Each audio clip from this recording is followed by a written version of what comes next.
भाई इंडिया में अगर बात की जाए तो दिवाली का त्यौहार है। प्रधानमंत्री नरेंद्र मोदी गोवा नेवल बेस पर मौजूद थे और आईएनएस विक्रांत पर वो पहुंचे। और आज सबको दिवाली मुबारक। 3 फैसले कौन से हैं यकीनन आप जानना चाहेंगे। उनमें से पहला फैसला है भारत की सरहद से 30 किलोमीटर अंदर बफर जोन बनाने का फैसला। पटाखे चलाने हैं और जैसे कहते हैं कि और कोई दिवाली पे जो फेस्टिवल है उस पे जो कुछ किया जाता है तो उस तरह से कुछ उनका प्रोग्राम है। इंडिया जितनी बड़ी इकोनॉमी है, जितना बड़ा उनका त्यौहार है, जितना बड़ा इवेंट चल रहा है, जितनी बड़ी पॉपुलेशन। और तीसरा फैसला है भारतीय वजीर आजम की जेर सदारत कंबाइंड कमांडर्स कॉन्फ्रेंस, जिसमें भारतीय फौज के 8 कोर्स की तरफ से जंग के लिए तैयारियां मुकम्मल होने की रिपोर्ट पेश कर दी गई है। लोग हर त्योहार जोश और जज्बे से मनाते हैं। ऐसा तो क्या है वो यार, क्यों परेशान होते हो छोटी रातों में? ऐसा तो होता है बड़ी बड़ी बातों में। तो उन्होंने कहा है कि पहले पाकिस्तान हमसे हारा, अब अफगानिस्तान से हारा है और हमें न्यूक्लियर पावर की धमकियां देता हुआ दिखाई दे रहा है। मैं एक सर्वे रिपोर्ट पढ़ रहा था, मैंने एक एक्स ट्विटर अकाउंट पे एक रिपोर्ट देखी, उसमें यह था कि 4,75,000 करोड़ की परचेजिंग जो है वो इंडियंस ने की है, जो कि नेपाल के बजट के 5 गुना है। और इसका मतलब ये है कि भारतीय फौज ने अपने वजीर आजम से कहा है कि हमारी तैयारियां मुकम्मल हैं, बस अब आपने अपना एग्जीक्यूटिव ऑर्डर जारी करना है। हेलो फ्रेंड्स, जय हिंद। हिंदुस्तान स्पेशल में आपका स्वागत है। दोस्तों, प्राइम मिनिस्टर नरेंद्र मोदी ने हर साल की तरह इस साल भी सैनिकों के बीच दिवाली का जश्न मनाया। इस बार उन्होंने गोवा और कारवार के तट पर आईएनएस विक्रांत पर तैनात नौसैनिकों के साथ बीती शाम दिवाली का त्योहार मनाया और उन जवानों को संबोधित भी किया। इस दौरान उन्होंने कहा कि वीरों के बीच दिवाली मनाना सौभाग्य की बात है। नौसेना को संबोधित करते हुए प्राइम मिनिस्टर मोदी ने कहा कि इस साल स्वदेशी विमानवाहक पोत आईएनएस विक्रांत पर नौसेना कर्मियों के बीच दिवाली मनाकर वह खुद को सौभाग्यशाली महसूस करें।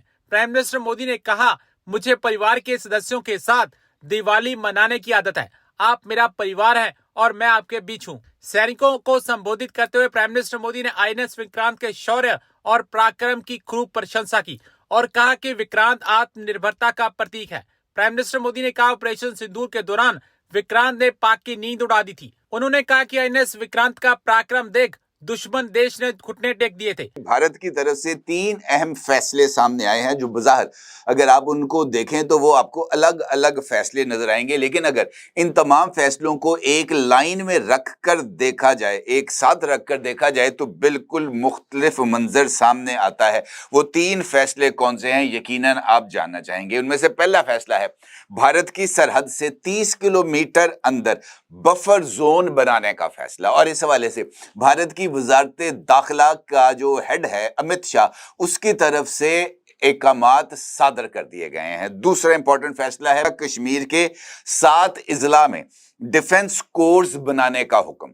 और तीसरा फैसला है भारतीय वजीर आजम की जेर सदारत कंबाइंड कमांडर्स कॉन्फ्रेंस, जिसमें भारतीय फौज के 8 कोर्स की तरफ से जंग के लिए तैयारियां मुकम्मल होने की रिपोर्ट पेश कर दी गई है। और इसका मतलब यह है कि भारतीय फौज ने अपने वजीर आजम से कहा है कि हमारी तैयारियां मुकम्मल हैं, बस अब आपने अपना एग्जीक्यूटिव ऑर्डर जारी करना है, यानी सियासी फैसला देना है, और उसके बाद जनाब काम का आगाज कर दिया जाएगा। अब ये तीनों खबरों को अगर आप एक साथ रखें और इन पर गौर करें तो वो कौन सी सूरत बनती है, आए इसका जायजा लेते हैं। सबसे पहले बफर जोन की बात करते हैं। किसी भी सरहद के करीबी जो इलाका होता है वो अमूमी तौर पर फौज के ही कंट्रोल में होता है। अगरचे वहां पर देहात मौजूद होते हैं, मसाजिद या मंदिर कायम होते हैं, लेकिन इसके बावजूद जरूरत पड़ने पर फौज इस सारे के सारे एरिया को इस्तेमाल भी कर सकती है, और ये जो तमाम स्ट्रक्चर्स वहां पर कायम होते हैं इनको एलिमिनेट भी कर सकती है। अमूमी तौर पर जंग के दौरान ये जो बफर जोन है, ये जो 30 किलोमीटर का रेडियस है, ये फौज की नकलो हरकत के लिए बहुत ज्यादा अहमियत का हामिल है, क्योंकि यहीं पर इसी 30 किलोमीटर रेडियस के अंदर ही भारतीय फौज की या किसी भी मुल्क के फौज की डिप्लॉयमेंट होती है। इंडिया में दिवाली सबसे बड़ा त्यौहार होता है जो कि मनाया जाता है, और इसमें लोग दिल खोल के जो है वो खर्च करते हैं, अपने घरों में चरागाह किया जाता है। इसे दूसरे लफ्जों में जब वहाँ पे इंडियन मुस्लिम और इंडियन हिंदू आपस में मिलते हैं तो वो इसे ईद चरागां भी कहते हैं कि इसमें घरों में जो है वो रोशनियां की जाती हैं और इससे हर दफ़ा ये कहा जाता है कि इससे इंडियन इकोनॉमी पे क्या इम्पैक्ट होता है।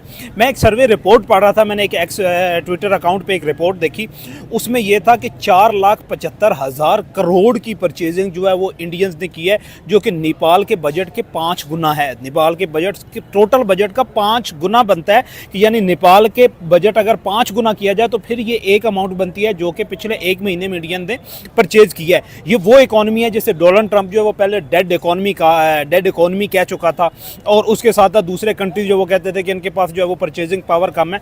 तो इंडियन की परचेजिंग पावर ने तो सबको हैरान करके रख दिया है। पाकिस्तानी पब्लिक से बात करते हैं कि इस दिवाली के फंक्शन पे इतनी बड़ी परचेजिंग के बारे में वो क्या कहना चाहती हैं। मैं यही कहती हूँ कि अगर पाकिस्तान की निस्बत अगर हम इंडिया का कंपैरिजन करें ना, उनके वो कहना अवाम भी ज्यादा है, हाँ, उनके सूबे ज्यादा है, पॉपुलेशन उनकी ज्यादा है, तो उन्होंने उसी हिसाब से ही अपनी परचेजिंग करनी है। और वो लोग हर त्योहार जोश और जज्बे से मनाते हैं, प्रमोशन ज्यादा करते हैं कि सोशल मीडिया पे बहुत ज्यादा भी एक इंडिया का कौन सा है जिसकी शादी बहुत बड़ी की थी, मैं नाम नहीं लेना चाहती, अंबानी फैमिली, अनंत अंबानी और राधिका मर्चेंट, वो दो उनकी शादी थी। लेकिन मैं कहती हूँ उन्होंने शादी ऐसी दिखाई थी कि हर पाकिस्तान पूरी दुनिया में उन्होंने इंडिया से क्या कि पूरी दुनिया से वो बुलवाए, सिंगर क्या, एक्टर क्या, कि उन्होंने एक प्रमोट किया। लेकिन कोई ये जानते कि उन्होंने जिसको प्रमोट किया उन्होंने कमाया कितना है। हाँ, वो उसने भी इतना कमाया होगा, कोई नहीं जानता कि उन्होंने कमाया कितना है। अब इन्होंने परचेजिंग कर ली, सोशल मीडिया पे कर दिया, इससे इन्होंने डबल। चलो ये तो मजहबी त्योहार है ना, त्योहार है, लेकिन इसे वो करेंगे। लेकिन अब अगर इतने की परचेजिंग किया ना तो डबल ही ये लोग अर्न करेंगे। डबल अर्न करेंगे। पॉइंट ऑफ व्यू अगर हम देखें बिजनेस, अपने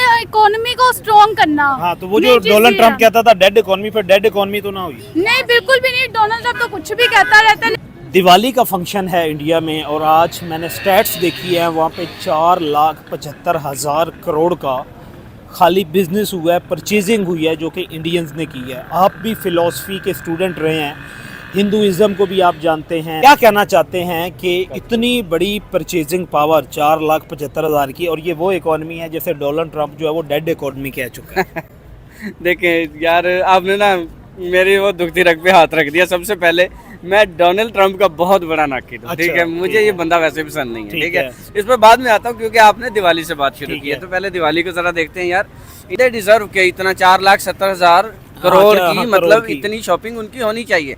लेकिन इसके अंदर आप पॉजिटिव पॉइंट निकालें। इसके अंदर पॉजिटिव पॉइंट ये है कि भाई डोमेस्टिक लिए हो रहा है, ये इसमें इंटरनेशनल प्रोडक्ट्स या कोई ऐसी हम ये नहीं देख रहे कि भाई उन्होंने आईफोन्स खरीद लिए या उन्होंने टेस्ला की वो चीजें खरीद ली या माइक्रोसॉफ्ट का कुछ हो गया, ऐसा कुछ नहीं है।